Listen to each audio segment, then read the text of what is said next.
down to Biscayne. Yikes. 5 on the floor, ride for my dogs. Where here's the thing, you can check the score. Hustle hard, couple scars, wearing bubble frogs. Just like Butler said, you in trouble, y'all. Kept the flow playing, got it all banned. Y'all seen the block, stop with one hand. And Pat we trust, it's power, have the guts. We're here to bring the heat, y'all can hang it up.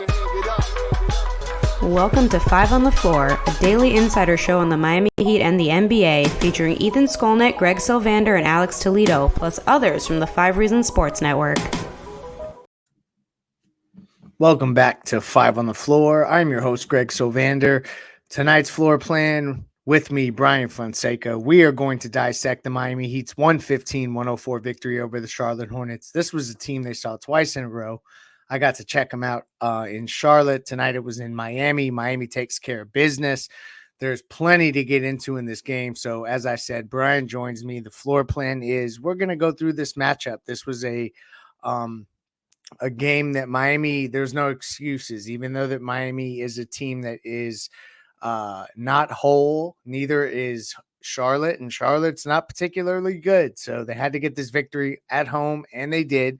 And so before we dive into the matchup, before we dive into what we liked, what we didn't like, y'all know directly where we're heading. And we're going into the Rocky Sports Gamer of the Night. And now on 5 on the Floor, it's time for the Gamer of the Night, sponsored by Rock Esports Center, the place to eat, drink, and play all day. Host your next birthday party with them. Located at 15305 South Dixie Highway in Palmetto Bay, they've got a 5,500 square foot state-of-the-art center equipped with all the high-end power. Play all-day passes available for just $25, but if you mention 5 Reasons, it's just $20. So mention 5 Reasons or 5 RSN. You get to play all day for $20. And now, the Gamer of the Night. Y'all know I'm going for the easy plug here. The man with enough cojones to take the most field goal attempts on the whole team, coming off the bench in 33 minutes, Jaime Jaquez Jr., 17 points, 7 of 16 from the field, 6 rebounds, 8 assists, 2 turnovers, a steal. This guy, long stretches in the second half where he was initiating stuff, and he is so confident, and I just could not be more overwhelmed by how awesome he's been. I think, Bryan, you probably were one of the few people that was on to this. Sean as well had tipped him. But you also saw really great things. I do not want to diminish because I'm propping up Jaime because I just love what he's doing. The Rook is killing it night after night after night. But you saw really great stuff from Duncan, from Kyle, from others. Of the other guys that we mentioned, maybe Duncan and Kyle in particular, what happened tonight against Charlotte that you liked or disliked with those guys that ended up having to be, big time contributors? Duncan played 40 minutes tonight. Okay, so Jaime Jaquez, first of all, 7 of 16, it felt more efficient than I guess it appeared at the end of the night. 17, 6, and 8, the 8 being the assists. You're not getting that from a lot of backup threes. You're not getting that from a lot of backup wings. You're not getting that from a lot of starting wings. You're not getting that from a lot of rookies. Jaime Jaquez is just different dude. He had a 4-to-1 assist turnover ratio as well. Just looks very comfortable with the ball. Looks like the 3rd best rookie in the NBA. Somebody who's going to be all rookie first team as long as he stays healthy. Knock on wood that that's the case. And I think that he is somebody who we're going to have big picture conversations about as it relates to some of the others on the roster and what his role is going forward, because there's going to come a time and place where he's too good to continue coming off the bench. Maybe not this season, but you can't go into next year and Jaime Jaquez is coming off the bench. Like 6-man Jaime Jaquez after getting all rookie team, if he's again healthy, not going to be the move. So I think we can get to that another time because they won, and this is a podcast after a game, not a big picture one. we will have those conversations very soon. As it relates to others, I thought the bench in general that Jaime Jaquez came off of was very effective. Jamal Cain at 14, he had a rough start. He had a very rough time where we were talking about this on playback, where he airballed the 3, and then immediately after, I think it was a bad turnover or something along those lines, just a couple bad plays in a row. But to his credit, showed some character, rebounded at 14 points, had 3 assists, and also shot 5 of 12, 29 minutes. We were talking about who's going to be the guy that sort of steps up, who's going to be one of these young guys that breaks through and plays tonight. Jamal Cain was that dude, and Duncan Robinson, who you mentioned. I'm going to mention Duncan Robinson, and I'm going to mention Kyle Lowry real quick. So I'm just going to breeze through both these guys real quick. Duncan Robinson was great. 6 of 9 from 3, 23 points. Should have taken his over instead of Caleb Martin's. Another story for another day. But Duncan Robinson, very, very, very effective. Once again, I don't know how he comes off the bench when you know who comes back off of injury. And I'm not talking about Bam, I'm talking about the other dude. That being Mr. Hero. Don't know how Duncan Robinson comes off the bench when Tyler Hero comes back. Neither do I. So we'll talk about that another time. But you also got Kyle Lowry, just, casual 17 on 5 of 5 shooting, 4 for 4 from 3. Just quietly had a very effective game. I feel like more people are going to come away talking about Duncan Robinson, Jaime Jaquez, etc. But Kyle Lowry was also pretty big tonight. He was.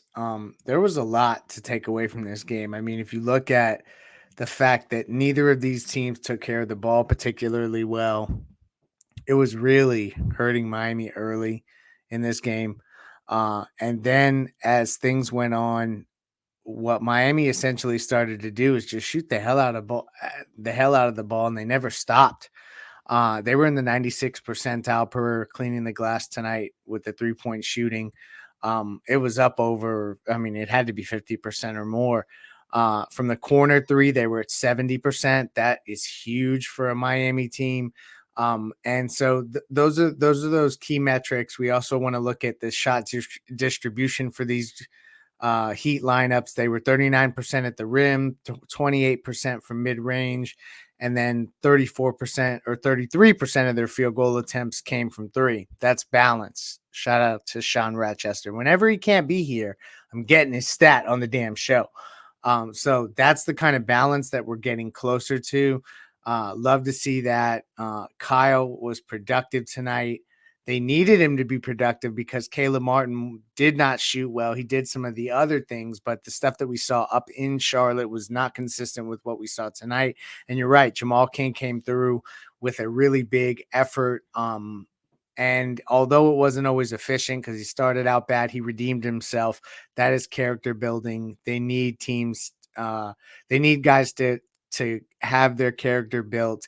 Orlando Robinson is a guy who's going through character building. He only played 12 minutes tonight, and I wonder what that's going to look like when they eventually have to go back to him. He started, and now he only played 12 minutes. Is he injured? I don't think he is. So we'll see where that goes. But before we go any further, I do want Brian to kick us off with the Insurance by Lynette play of the night. And now it's time for the Insurance by Lynette Play of the Night, sponsored by InsuranceByLynette.com, an A-aggressive insurance agency. You can reach out to our friend Lynette at 954-581-8800. That's 954-581-8800, or InsuranceByLynette.com. That's InsuranceByLynette.com with 2 N's and 2 T's. Your best play for auto insurance, homeowners insurance, condo insurance, life insurance, or a retirement program. Reach out to Lynette at InsuranceByLynette.com.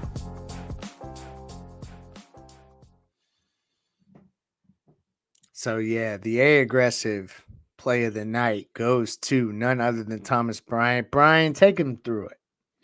Thomas Bryant had a dunk earlier in this game. I believe it was on Nick Richards, but Thomas Bryant came in, which may have been to the surprise of a good portion of people who have been following along with this team.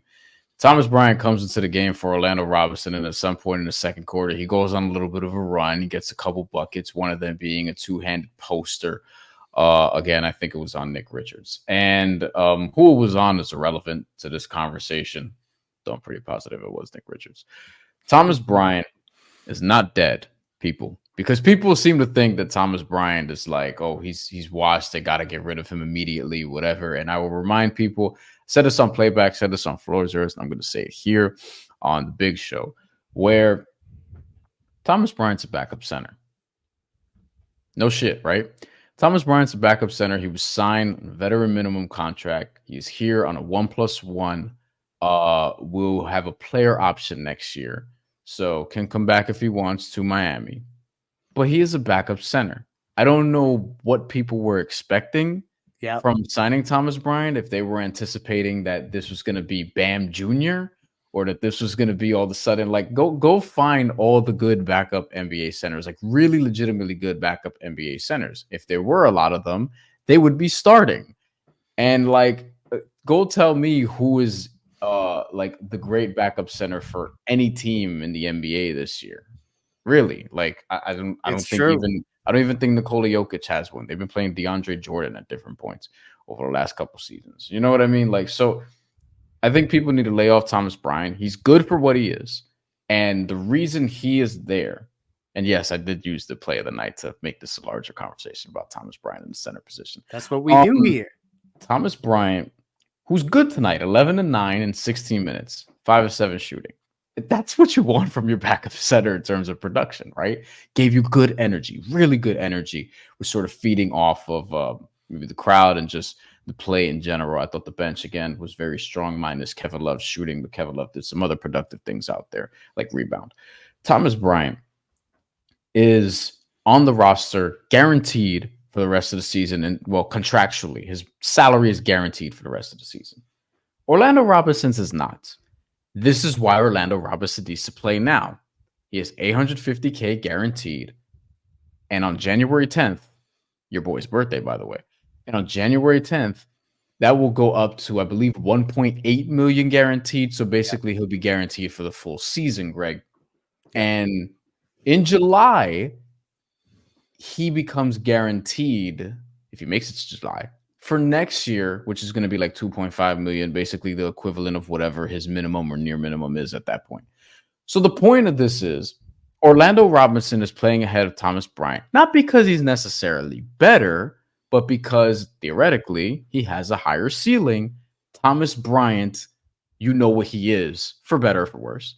7 years in, Orlando Robinson's more of a mystery. You could sign him to a longer-term contract if he lasts this contract, keep him under team control. And right now he's under team control and he's their developmental piece. This is why Ethan was on this pod saying they want Orlando Robinson to win the backup job, because financially that is more palatable for this team. Everything comes back to just the business of basketball and the business of the NBA. We like to think this is about the game and the fans and shit. This is operated like a business.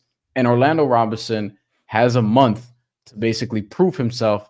Otherwise, that he could just cut him loose. Yeah. If he proves himself, they can keep him and then decide to move Thomas Bryant. If they want, they could trade for another big who can, take that spot. They could put Kevin Love there if they want to instead for the duration of the season. But Thomas Bryant is always going to be a sort of break in case of emergency. If they want to go back to him, they can go back to him at any point this year because he's paid like a veteran minimum guy, because he is.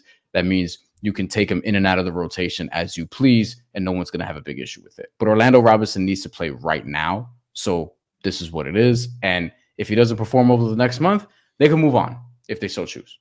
Yeah. And I that's an interesting point, because I don't think a lot of people expected them to maybe part ways with him throughout the season.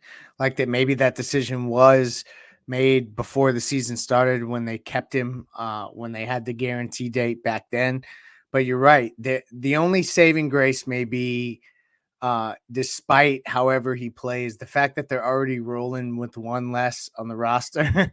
Like, how many more people are you going to cut? And then you have to get up to a minimum and things like that. But you never know if you get a 2-for-1 trade, something like that. This is where these things can start to get interesting. Or because you could also, so here's one of the ways they can do this is you can cut Orlando Robinson if you decide to on January 9th. You can convert one of your current two-way guys and then just add another two-way guy. Drew Peterson just walked to the Boston Celtics. He could have been one of those guys. But basically what I think they might end up doing is if Orlando Robinson doesn't stay on the team, which I think he has a good chance of doing, right? Like I think if you made me bet, it's probably 50-50. Don't make me bet. I had multiple bad beats tonight. But basically with Orlando Robinson, what I think they could be likely to do is if, this team is if they were to let him go, what they'd probably do is just convert one of the guys on a two-way contract. I don't know which one. I would hope to see RJ Hampton get a shot at some point, but it's been injuries and stuff, so he'll be at Sioux Falls for a while. We'll see what happens with Cole Swider and the rest. Yeah. But then you could just you could just convert a two-way guy to that spot, have him on a 1+1 type of deal, another Heat contract, right? That you could just sort of lay it out the same sort of way, and their get salary for next year is non-guaranteed unless they make it to opening night or whatever, and then you just bring in another two-way guy because you could do that. See, I don't know if maybe I lack the guts, but I don't know that any of the guys that are in the current pipeline, including the two ways, are the type of players that are going to be able to be inserted into this rotation and make a difference this year. And right now, those guys need to be able to help right now, immediately. Like it can't be down the road. And so that's this weird conundrum that they're in. Luckily, it sounds like Bam Adebayo should be back in the next week per source. I think that is really good information that I think is worth sharing. I also am hearing more and more that Tyler Hero is getting close. So the Heat are closer to getting whole. Haywood Highsmith, we don't know about. And to that point, let's go to the Eric Rubenstein injury report. And now it's time for the official 5 on the Floor injury report, sponsored by our friend Eric Rubenstein, the personal injury attorney. Born and raised in Lauderdale, Florida, lives in Miami, went to St. Thomas. He's a South Florida guy and a huge Miami Heat fan. But the important thing is he can help you get your money that you deserve when something happens to you. So reach out to our guy, Eric Rubenstein. Again, ericrubenstein.com, or ask about me, I got you, on Instagram. And now, the injury report. Tonight's injury report, you didn't have Hero, you didn't have Bam, you didn't have Haywood Highsmith. That's 3 starters in theory. And we'll see going forward. Orlando Robinson played 12 minutes. I don't think that's due to injury. So the team is getting closer to being whole. I think Haywood Highsmith is probably the player that we have the biggest question mark surrounding. Otherwise, expect Tyler Hero to be back soon. Expect Bam Adebayo to be back within the next week. That is all good things. Brian, closing thoughts before we close up shop on the Miami Heat's victory over the Charlotte Hornets. This was a 2-game set where they played them in Charlotte and then came down to Miami, and they ended up getting both games. This one, 115-104. Final thoughts. We haven't talked about Jimmy. Might as well spend a couple minutes on him before we get out of here. 15 points, 10 assists, 6 rebounds. I didn't feel like he was 10. Jimmy Butler. You know what I mean? Yeah. But it's also December, and if it's December and an 82-game season, and I'm 34. And I'm in year 13 or whatever, I'm probably going to have some nights where I shoot 8 times. I think 6 of these shots were in the first half also. And Jimmy is clearly open to the idea of letting his teammates sort of cook like Jaime Jaquez did in the second half, like Duncan Robinson did in the second half and all night long. I don't think this is like a big deal. I mean, Jimmy played well, all things considered. He just wasn't Jimmy. But, I mean, Jimmy Butler got 10 assists. Which I was like, what? He did that, but he was deferring a lot. And ultimately, it's a game against Charlotte that we're not going to remember for much too long. We'll see what happens when Bam, Tyler, and Haywood Highsmith, presumably after those two, because we don't really know what's going on in terms of the duration of that injury. But I just think Jimmy's been fine. Jimmy's been about what I expected to this point of the season. By the way, he's quietly averaging 22, 5, and 4 and 46% shooting. So it's not like I think people are acting like he's like putting up 17, 4, and 3 as like most 34-year-old stars would at this point. But I mean, it's not LeBron James doing what he's doing at near 40 years old. But yes, it's kind of defiant to what we know people at this age do. And that's scary to think about, given that Jimmy Butler, I feel like, is going to get better as the season goes, and we'll start to see him just sort of kick it up to another gear in February. So I don't make much of the lack of scoring or the lack of shooting tonight. It's sort of how the game played out. And no, I'm not worried about Jimmy because, I mean, it's been They a little have bit Jaime of a Jaquez. That's why you're not worried. that's the other thing. It's like, you got Jimmy 2.0 coming off the bench right now, so I'm so impressed by that kid. I hope I don't put unrealistic expectations on him, but he just takes on, we were doing shows a couple weeks ago and I said he's going to have to take on more, and he's taken on more, and he hasn't even flinched. And to me, that is huge. Tonight in a game against Charlotte, in a team that can't really run offense, so they're just going to try to push the ball. The Heat got out in transition on 19% of their possessions. That was better than Charlotte. So, like, even in a game like this where Charlotte's trying to mix it up, they couldn't get to what they wanted to do in a fashion more than Miami. They got the victory. Jaime Jaquez continues to the ascension is real, y'all. So this was a big win for the Heat. I like that they got this home victory. We'll see what comes next as they have a stretch of games against some Central Division opponents. We will have you covered for those. Brian, thank you for joining us. Thank you to our sponsors.